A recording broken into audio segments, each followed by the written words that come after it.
అందరికీ నమస్కారం. ఈరోజు కథ పంతం ప్రేమ పార్ట్ 78.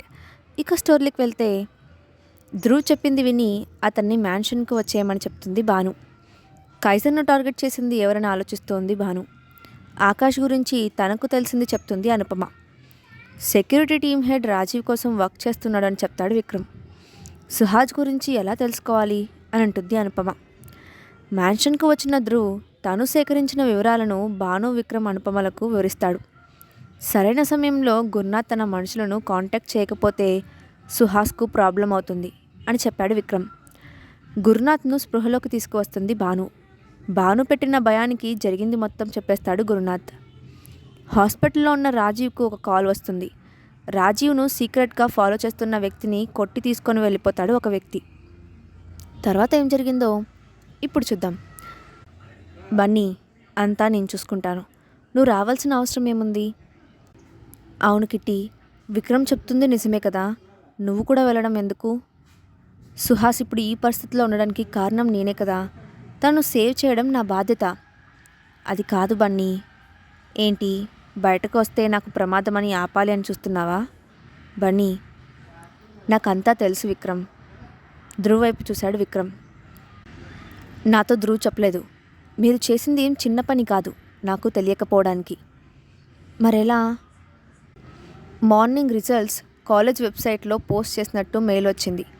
దానికోసం చూసినప్పుడు ట్రెండింగ్ టాపిక్ మీ ఘనకార్యమే. అప్పటికే అన్నయ్య ఆర్వీ ఇండస్ట్రీస్ను హ్యాండ్ ఓవర్ చేసుకున్న న్యూస్ తెగ వైరల్ అవుతుంది. ఇక నేను చేసేది ఏమీ లేదని సైలెంట్గా ఊరుకున్నాను. అయితే నీకు సిచ్యువేషన్లోని సీరియస్నెస్ తెలుసు, కానీ ఇలా మొండి పట్టుపడటం ఏంటి బన్నీ? విక్రమ్, ఆ బాడీగార్డ్ లాంటి వాళ్ళు ఇంకా లేరని ఎలా అనుకుంటాము? అది కాదురా, సుహాస్ను సేఫ్గా నేను తీసుకొని వస్తాను కదా. నాకు ఇలాంటి ఎక్స్పీరియన్స్ అవసరమే ఆదిత్య.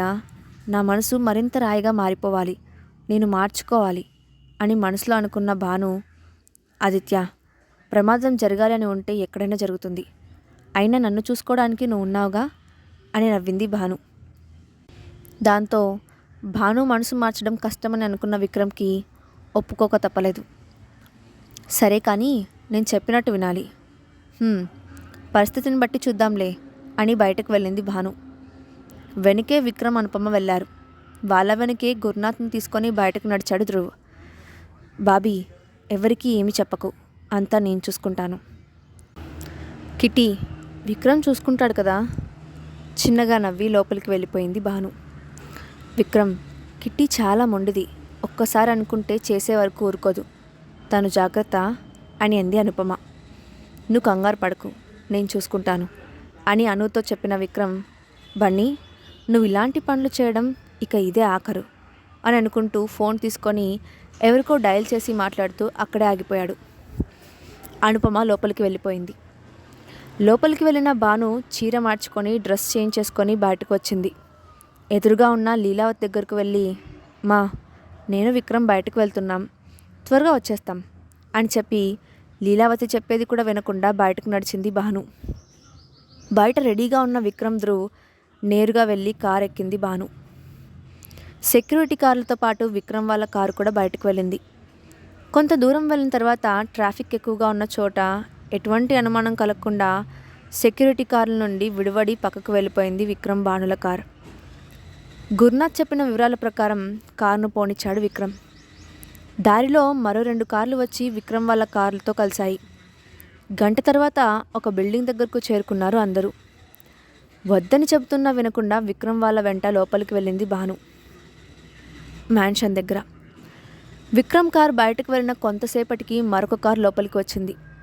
సెక్యూరిటీ ఆపుతున్నా పట్టించుకోకుండా లోపలికి వెళ్ళడానికి ప్రయత్నిస్తుండటంతో లోపలికి కాల్ చేశారు సెక్యూరిటీ. హలో మేం సాబ్, రాజీవ్ సార్ లోపలికి రావాలని గొడవ చేస్తున్నారు, ఆపుతున్నా వినడం లేదు అని చెప్పాడు సెక్యూరిటీ.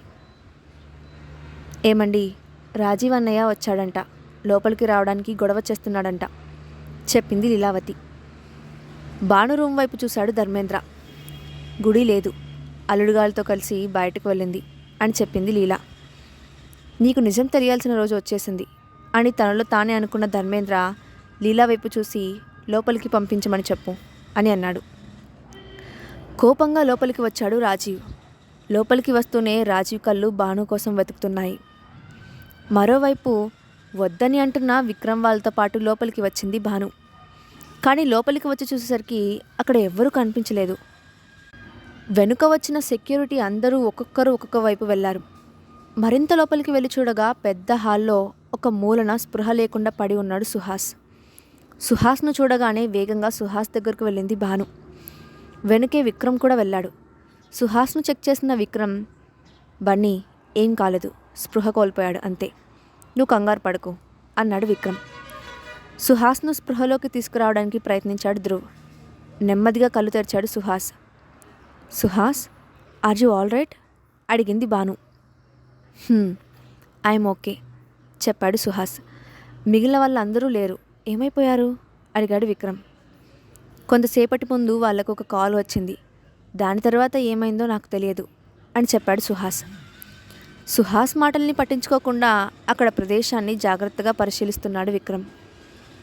ఎందుకో సుహాస్ మాటలు విక్రమ్కు నమ్మశక్యంగా అనిపించలేదు.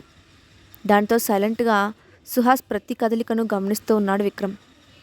తర్వాత సుహాస్ను తీసుకొని అక్కడ నుండి బయటకు వెళ్ళిపోయారు అందరూ. ధ్రువ్, ఈ డాక్టర్ గారిని డిపార్ట్మెంట్కు అప్పగించు, మేము సుహాస్ను హాస్పిటల్కి తీసుకొని వెళ్తాం. Madam madam please. మీరు చెప్పినవన్నీ చేశాను కదా, యాంటీడోట్ ఇవ్వండి అడిగాడు గురునాథ్. నువ్వు నిజాలు చెప్పిన తర్వాత అప్పుడు పంపిస్తాను యాంటీడోట్ అని అంది భాను. గోల పెడుతున్న గురునాథ్ను వదిలేసి కారు ఎక్కింది భాను. బన్నీ, అతనికిచ్చిన ఇంజెక్షన్ ఏంటి అడిగాడు విక్రమ్. అది విటమిన్ షాట్స్ అని అంది భాను చిన్నగా నవ్వుతూ. వాట్, విటమిన్ షాట్సా? అవును, మా అస్తమాను పూజలు ఉపవాసాలు అంటూ చేస్తుండటంతో బాగా వీక్ అయిపోయేది. ఇక దానితో ఇలా చేయక తప్పేది కాదు. ఇప్పటికీ అమ్మ మారలేదు, దాంతో ఇప్పటికీ అమ్మకి రెగ్యులర్గా ఇవి ఇవ్వాల్సిందే. దానినే ఉపయోగించి ఇప్పుడు గురునాథ్ మీద చిన్న ట్రిక్ ప్లే చేశాను, అతను నమ్మేశాడు అంతే అని అంది భాను. సుహాస్ తను బాగానే ఉన్నానని చెప్పడంతో అందరూ తిరిగి మ్యాన్షన్కి వెళ్ళిపోయారు. ధ్రువ్ గురునాథ్ను డిపార్ట్మెంట్కి అప్పగించడానికి తీసుకొని వెళ్ళాడు. భాను విక్రమ్ వాళ్ళు మ్యాన్షన్ లోపలికి వెళ్ళేసరికి లైబ్రరీ రూమ్ నుండి అరుపులు వినిపిస్తున్నాయి. దాంతో అటువైపు వెళ్ళింది భాను. వెళ్ళి చూసేసరికి ధర్మేంద్రపై, నువ్వు తప్పు ఒప్పుకోవడం లేదు, ఇప్పటికీ నువ్వు వీరినే తప్పు పంటున్నావు అని అరుస్తున్నాడు రాజీవ్. సుహాస్ను సర్వెంట్కి అప్పగించి భాను వెనుక వెళ్ళాడు విక్రమ్. అక్కడికి వచ్చిన భానుని చూసి కోపంగా భాను చెంప మీద బలంగా కొట్టాడు రాజీవ్. ఇదంతా జరగడానికి కారణం నువ్వే అంటూ మళ్ళీ కొట్టబోయాడు రాజీవ్. వెనకే వచ్చిన విక్రమ్ రాజీవ్ భానుని కొట్టడం చూసి కోపంతో ప్రళయకాల రుద్రుడైపోయాడు. వేగంగా వచ్చి రాజీవ్ చేయి పట్టుకొని ఆపేసిన విక్రమ్ రాజీవ్ చేతిని విసిరికొట్టి కాలర్ పట్టుకొని రూమ్ నుండి బయటకు, తర్వాత మెట్ల మీదుగా లివింగ్ రూమ్లోకి లాక్కొచ్చి విసురుగా నెట్టేశాడు. విక్రమ్ విసురుగా నెట్టిన ఫోర్స్కు నేరుగా వెళ్ళి ఎదురుగా ఉన్న సోఫా మీద పడ్డాడు రాజీవ్. కానీ విక్రమ్ కోపం అంతటితో ఆగలేదు. కోపంగా వెళ్ళి రాజీవ్ కాలర్ పట్టుకొని నిలబెట్టి అతని ముఖం మీద పంచ్ చేయబోయాడు. కానీ అప్పటికే కిందకు వచ్చిన భాను విక్రమ్ను పట్టుకొని ఆపేసింది. Vikram please stop it, Rajiv గారిని వదిలే ప్లీజ్ అని విక్రమ్ వైపు బాధగా చూస్తూ అడిగింది భాను. భాను కళ్ళల్లో నీళ్లు చూసిన విక్రమ్ వెంటనే కూల్ అయిపోయాడు. రాజీవ్ను వదిలేసి భానుని హక్ చేసుకున్నాడు. వాహ్, ఎంతటి జానవే నువ్వు, ఏం నటిస్తున్నావు, ఇలా నటించే కదా అందరిని నీ గుప్పెట్లో పెట్టుకొని తోలుబొమ్మలా ఆడిస్తున్నావు. అసలు నువ్వు వచ్చినప్పటి నుండే మాకు దరిద్రం పట్టింది. నా భార్యను చంపేశావు, నా పరువు పోయేలా చేశావు. అది సరిపోలేదన్నట్టు నా కొడుకును కిడ్నాప్ చేయించి నా కంపెనీని నా నుండి లాక్కున్నావు. అదేంటి నడవడానికి వచ్చిన నన్ను వీడితో కొట్టిస్తున్నావు. రాజీవ్, ఇప్పటికే నీకు చాలాసార్లు చెప్పాను, నా బిడ్డకు వీటికి ఎలాంటి సంబంధం లేదు. ఇదంతా జరగడానికి కారణం స్వయంగా నీ కొడుకే అని అన్నాడు ధర్మేంద్ర. ధర్మ, ఈ బజార్ దాన్ని నీ కూతురని చెప్పుకుంటూ నన్ను దూరం పెట్టావు. ఇది వచ్చిన రోజు నుండే మన ఇద్దరిని ఎలా విడగొట్టాలా అని పన్నాగాలు పన్నుతూ వచ్చింది. ఆఖరికి అనుకున్నది సాధించి అని అన్న రాజీవ్ చెంప చెల్లుమంది. అప్పుడు కానీ చూడలేదు వెనుక ఉన్న మాహిర్ను. కింద పడి ఉన్న రాజీవ్ నుదుటిన రివాల్వర్ పెట్టాడు మాహిర్. విక్రమ్కి వచ్చిన అనుమానం ఏమిటి? సుహాస్ వెనుక దాగిన రహస్యం ఏంటి? రాజీవ్ నిజం తెలుసుకుంటాడా? నెక్స్ట్ పార్ట్లో చూద్దాం. ఈ స్టోరీ అప్డేట్ ఎలా ఉందో కింద కామెంట్ బాక్స్లో మీ ఒపీనియన్ని షేర్ చేయండి. Thanks for watching.